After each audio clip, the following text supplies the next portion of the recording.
E em outro informe, trabalham de preparação para a construção de um edifício novo para nosso hospital também tomando lugar acaba.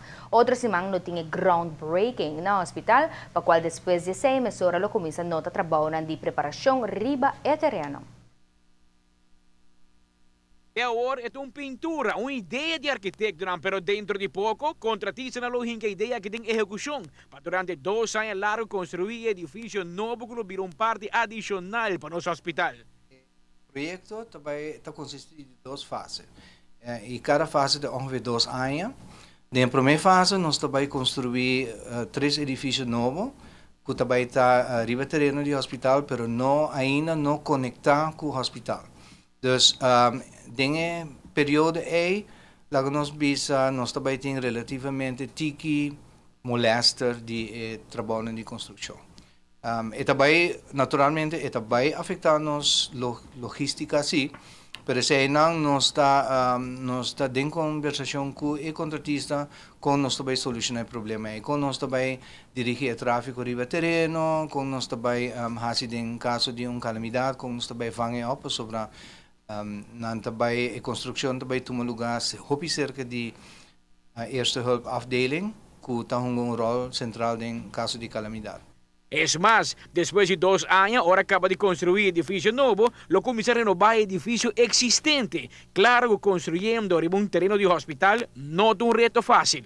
Nós trabalhamos door die cera metade piso, dus lang não bisa banda para arriba, reconstruir depois hale para chana, antorei assim mesmo coisa, pero nem outro banda.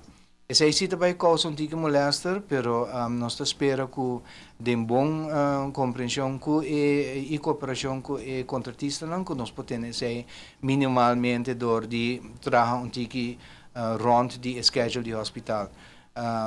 Em outras palavras, que nós não também tem quebramento à noite, tipo de coisa assim, não? E ora de trabalhar com quebramento, que nós também minimalizar e molesta de stof e tipo de coisas. O lugar de parquear também tem algum reto, não necessariamente para público, mas sim para personal trabalhando na nosso hospital. Dentro do trabalho preparativo, também o trabalhar 2 parqueios.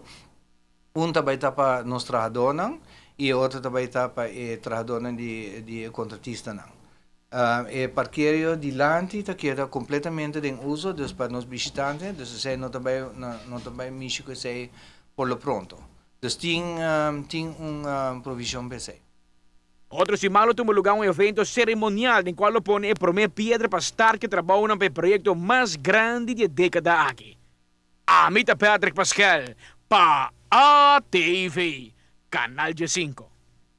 Well, na Turso, jalou invertindo menos de 250 milhões florim para a construção de edifício aqui durante 4 anos largo. Depois de 6, lo mantém para por lo menos 26 anos mais.